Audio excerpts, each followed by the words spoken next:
আসসালামু আলাইকুম গাইস আপনারা আমার গত ভিডিওর আগের ভিডিওতে অনেকেই কমেন্টে বলেছিলেন কোয়েল পাখির খামার দিতে, কিন্তু খামার দিতে গেলে তো অনেক টাকা পয়সা দরকার, আর আমার কাছে তো জানেনি কোনো ক্যাশ টাকা নাই। তাই অনেক ভাইবা চিন্তা আপনাদের কথা মাথায় রেখে আমি কোয়েল পাখির ডিম কেনার চিন্তা ভাবনা করি, কারণ এতে টাকাও কম লাগবে আর বিসমিল্লাহ বলে শুরু হইব, পরে আস্তে আস্তে ফার্ম দিমু। কি করেন আপনারা? ফার্ম না দিয়ে বসে থাকার চেয়ে তো অনেক বালা। তাছাড়া ফার্মে কোয়েল পাখি পালতে হলে একজন লোককে সবসময় এখানে থাকতে হয়, থাকার পরও মাঝে মধ্যে দুইটা একটা কোয়েল পাখি মারা যায় কোনো না কোনো অসুস্থতার কারণে। এখন আমরা আছি আমাদের বাড়ির পাশেই, মানে বাড়ি থেকে অনেক দূরেই বলতে গেলে, এক কোয়েল পাখির খামারে। এখানে আমার সাথে ইয়নকে নিয়ে আসলাম কোয়েল পাখির ডিম কিনতে, কারণ সে খুব ভালো দামাদামি করতে পারে। আইসা ফার্মের মালকিনের কাছ থেকে কোয়েল পাখির সম্বন্ধে অনেক কিছু জানতে পারলাম। ওনাকে আমরা কয়েকবার রিকোয়েস্ট করার পরও আমাদেরকে ফার্মের ভিতরে ঢুকতে দেয় নাই। কেন দিচ্ছে না একমাত্র উনিই জানে। আর উনি বলতেছে 100 ডিম 300 টাকা, মানে একটা ডিম পরে 3 টাকা করে, কিন্তু আমি বাজার থেকে আনছিলাম 2 টাকা 50 পয়সা করে এক ডিম। তাই ইয়ন কিছুক্ষণ দামাদামি করে দামটা অনেক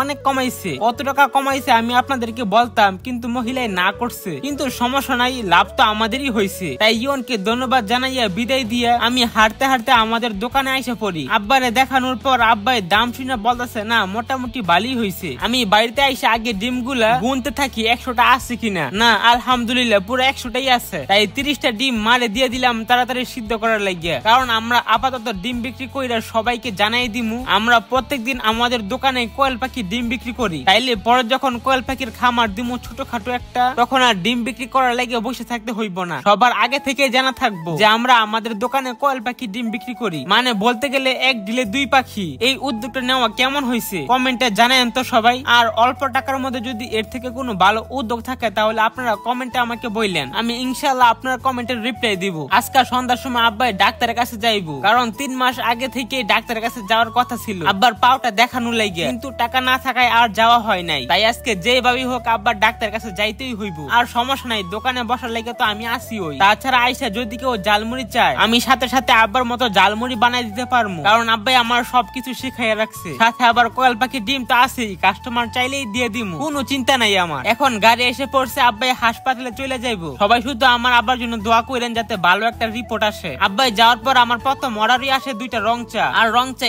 এমন মজা করে বানায় দিছি, যে খাইবো হ্যাঁ কইবো একেবারে 100 হইছে। আব্বাই নাই বইলে তো কি হইছে, আমি কি মজা করে কিছু বানাইতে পারি না? যাই হোক, তার কিছুক্ষণ পর আমার এক বন্ধু আসলো নাইয়ান, এই তো আসেই আমার কোয়েল পাখি ডিম সব কিনা লাইছে। হ্যাঁ দেখা দেখি আরো সবাই এসে পড়ছে। আইসা সবাই বলতেছে কোয়েল পাখি ডিম দিয়ে জালমুড়ি বানা। আর আমরা কিন্তু কোয়েল পাখি ডিম 20 টাকা দিয়ে 5টা বিক্রি করি, লস হলে হইছে। তাই আমার সর্বোচ্চটা দিয়ে আমার বন্ধু নাইয়ান রে জালমুড়িটা বানাই দিতেছি। আর এই জালমুড়ির নাম হলো কোয়েল পাখির জালমুড়ি। আর আপনারাও যদি এরকম কোয়েল পাখির জালমুড়ি খাইতে চান তাহলে আমাদের দোকানে আসতে পারেন। আমি ইনশাআল্লাহ চেষ্টা করবো আপনাদেরকে সর্বোচ্চটা দেওয়ার। তো যাই হোক, আজকের ব্লগটা এতটুকুই। সবাই ভালো থাকবেন, আল্লাহ হাফেজ।